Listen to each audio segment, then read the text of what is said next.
நம்ம கார் வாங்கிட்டா சும்மா இருக்குது, எனக்கு ஒரு 2 வீக்ஸ் சரியா நான் ஊட்டி போயிட்டு வரேன் என் ஃப்ரெண்டு கேட்பான். இல்லாட்டி என் ஒய்ஃப் சொல்லுவாங்க, வேறங்க போயிட்டு வரலாமாங்க. ஸோ இதை அன்னெசரியா என் லைஃப்ல தேவையில்லாத காம்ப்ளிகேஷனை பண்ணுதோ. ஆனால் நான் கார் வாங்கணும்னு ஒரு கொஷின். வாங்குங்க, யாராவது பார்க்குறாங்கன்னா வாங்குங்க. அந்த கார் அந்த ஒரு வருஷத்துல நீங்க வாங்கின அமௌண்ட்டை ரிட்டர்ன் பேக் அந்த கார் பண்ணிடுச்சுன்னா தட் இஸ் அசெட். 1 இயர்க்கு அப்புறம் that is free for you. ஆனால் எத்தனை பேர் அதுக்காக வாங்குறோம்? நான் ஒரு டிராவல் போறேன், இன்னைக்கு நான் போயிட்டேன், அந்த மீட்டிங்கை பிடிச்சிட்டேன், ரிட்டர்ன் வந்துட்டேன், அந்த மீட்டிங்ல நான் சைன் பண்ணி ஏதோ ஒரு ப்ராஜெக்ட் சக்ஸஸ்ஃபுல்லாக பண்ணிட்டேன், முடிச்சிட்டேன், அதில் ஒரு ஜென்ரேட் ஆயிடுச்சு என் அக்கௌண்ட்டுக்கு கிரெடிட் ஆயிடுச்சு அமௌண்ட்லனா தட் இஸ் அசெட். ஆனால் எத்தனை பேர் அப்படி அசெட்டுக்காக பண்றோம்? நோபடி.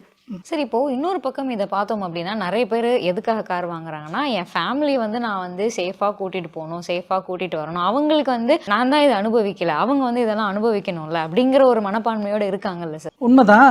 கார் வாங்கிட்டு பார்க்கிங் மட்டும் அவங்களை எங்க வைக்கிறாங்கன்னு கேளுங்க. சென்னையில் பார்க்கிங் ஸ்லாட்டுங்கிறது எவ்வளோ பெரிய பிரச்சனை இருக்கு, கேட்க வேணாங்க. பார்க்கிங்லாம் இன்னைக்கு நீங்க அடையாறு அந்த பக்கம் போங்க, வீட்டில் பார்க்கிங் கிடையாதுங்க. ஏன்னா இன்னைக்கு ரியல் எஸ்டேட்டே நீங்க எப்படின்னா பார்க்கிங் இல்லாத வீடே போறது இல்லை. அன்னைக்கெல்லாம் பார்த்தீங்கன்னா நம்ம வீட்டில் ஏசிக்கு ஹோல் போட்டுருந்துருக்க மாட்டோம். ஏன்னா நமக்கு அந்த தாட்டே கிடையாது, ஏசிலாம் நம்ம யூஸ் பண்ணுவோன்னு நமக்கு தெரியாது. எங்கள் வீட்டில் திருச்சியில் இன்னும் ஞாபகம் இருக்குது, எனக்கு ஒன்றுமே இல்லை, நாங்கள் அதெல்லாம் யோசிச்சதே கிடையாது. இன்னைக்கு நீங்கள் பார்த்தீங்கன்னா வீடுன்னு வந்துட்டு அதில் ஏசி போடணும், கார் ஸ்லாட் வைக்கணும் அப்படிங்கலாம் வச்சு. இன்னைக்கு எத்தனை பேர் கார் வாங்குறாங்கல்ல, அவங்கள்ட்ட கேளுங்க, where you are parking your car. ரோட்ல புது காரை போய் ரோட்ல நிறுத்துறாங்க. வெள்ளம் வந்துச்சுனாக்கா அப்படியே உள்ள போது இன்சூரன்ஸ் கிளைம் பண்றாங்க. இன்சூரன்ஸும் ஒரு 60% 70% தான் வரும். நீங்க வெள்ளத்தப்ப கார் வச்சிருக்கவங்களோட நிலைமை கொஞ்சம் யோசிச்சு பாருங்க. நான் ஃபேமிலியை சேஃபா வைக்கிறேங்கிற பேர்ல என்னோட இன்வெஸ்ட்மெண்ட்டே நான் கெடுத்து, சரி நான் வாங்கிட்டேன், நான் கார் வாங்கிட்டேன், அந்த கார் வாங்கிட்டு என்ன சும்மா இருக்க கூடாது. பேர் ப்ரெஷர்ல நம்ம கார் வாங்கிட்டா சும்மா இருக்குது, எனக்கு ஒரு 2 வீக்ஸ் சரியா நான் ஊட்டி போயிட்டு வரேன் என் ஃப்ரெண்டு கேட்பான். இல்லாட்டி என் ஒய்ஃப் சொல்லுவாங்க, வேறங்க போயிட்டு வரலாமாங்க. ஸோ இதை அன்னெசரியா என் லைஃப்ல தேவையில்லாத காம்ப்ளிகேஷனை பண்ணுதோ.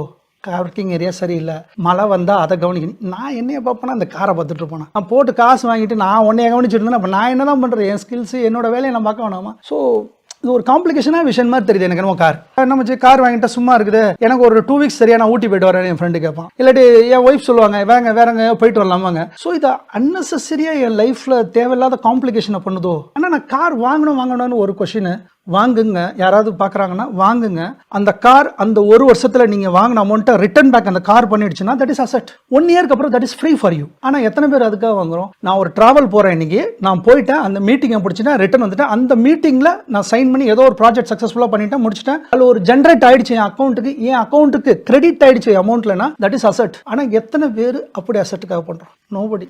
சரி, இப்போ இன்னொரு பக்கம் இதை பார்த்தோம் அப்படின்னா நிறைய பேர் எதுக்காக கார் வாங்குறாங்கன்னா, என் ஃபேமிலி நான் சேஃபாக கூட்டிட்டு போகணும், சேஃபாக கூட்டிட்டு வரணும், அவங்களுக்கு நான் தான் இதை அனுபவிக்கல, அவங்க இதெல்லாம் அனுபவிக்கணும்ல அப்படிங்கிற ஒரு மனப்பான்மையோட இருக்காங்கல்ல சார்.